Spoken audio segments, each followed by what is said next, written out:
Good morning and welcome to your last day of home learning for this week. We are going to start off with our Days of the Week song. Days of the week, days of the week, days of the week, days of the week, days of the week. There's Sunday and there's Monday, there's Tuesday and there's Wednesday, there's Thursday and there's Friday, and then there's Saturday. Days of the week. Now, some of you might have noticed we have a new calendar today. We are starting a brand new month. So we are at Friday and our date is May 1st. So we're in the month of May, Friday the 1st. All right, and for good news today, I'm extra excited to share my good news because I get to show off some awesome work. So today my good news actually comes from Mason. So I wanted to share the great work that Mason did. This is a science topic that Mason decided to explore, and he made observations about a blue whiteboard marker, and he wrote them down by himself and sent it to me. And I thought this was so cool, so I wanted to share that as my good news today. If you have any good news, go ahead and share it now. All right. We are still working on the skill of a problem this week. So remember, a problem is what a character wants but cannot have. So when we're looking for a problem, the first thing we need to do, we have to look for clues in the pictures or the text about what our character wants. Once we know what the character wants, the second thing we can do is say, well, why can't the character have that?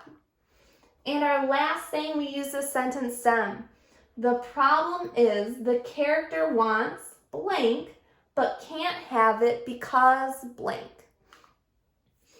And we know that good readers figure out a problem because it helps them understand what the character does and why they do it. Today we are reading not so much a book, but more of a story. It's called Two Talented Friends. If you have your home learning packet, go ahead and open it up to the page where you see Two Talented Friends. Remember, we are searching for a problem. We need something the characters want but can't have. I know what we can do for the class talent show, Bev said to her best friend Russ. We can make a puppet. It will be a robot that can talk and sing and dance. That's a great idea, Russ said. Let's start working on it right now. I'm going to stop here because I heard two characters that were talking. There's a character named Bev and there's a character named Russ. And I heard what they want is they want to make a robot. Now, a real robot looks something like this. It has a lot of wires. It looks like a camera here. A lot of really cool technology. So let's see how they're going to build this really cool robot. First, they talked about what they would need to make the robot puppet.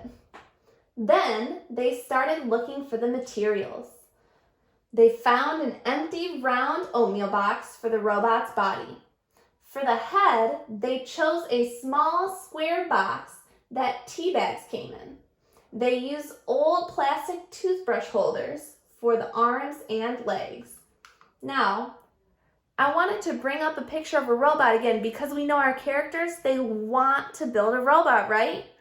But does it sound like they have the right materials to build a real robot? Or do you think they're going to have to use something different? Yeah, it kind of sounds like they're using different things, right? They said they have a box, a square box for tea bags, and they use different things for the arms and legs. All right. Russ and Bev connected the parts together with string, tape, and glue. Then they covered all the parts with shiny silver foil. They asked Russ's sister Emma to cut a hole for the mouth. They added black buttons for the eyes and nose. They used colored pipe cleaners and bits of felt to outline the mouth and to decorate the robot's arms, legs, and body. When they were finished, the puppet looked great. So we know that they wanted those really good materials to make a robot, but they didn't have them, so they persevered and they tried a new way. Kind of like using courage. That's what we said is when you have to try something new, it can be hard, but they still found success. It said the puppet looked great even though they didn't have what they needed. But how do we make it dance? Asked Russ. Watch this, said Bev. She struck two long, thin sticks through the bottom of the oatmeal container about 3 inches apart. When she moved the sticks up and down, the puppet moved up and down too.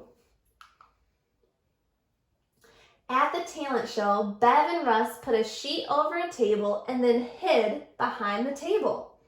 They held the puppet up on the edge so that it looked like it was standing on the table. Then Russ talked and sang while Beth moved the sticks to make the robot look like it was dancing.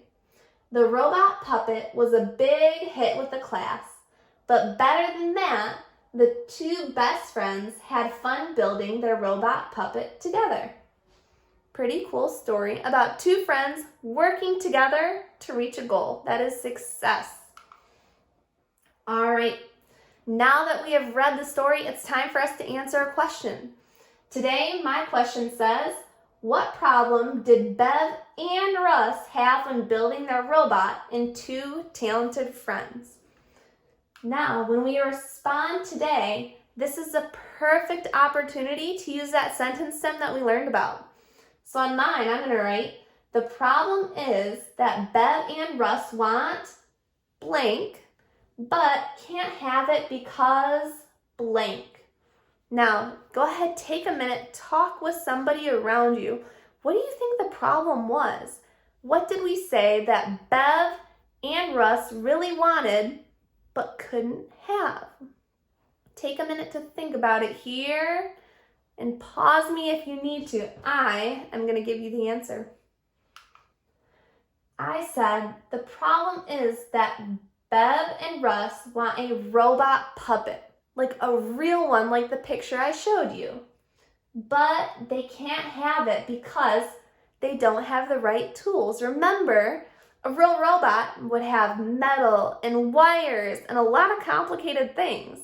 But they don't have those things to make a real robot. Thankfully, they both used some courage and perseverance and they made a different kind of robot, right? But the problem was they didn't have the right tools in the first place.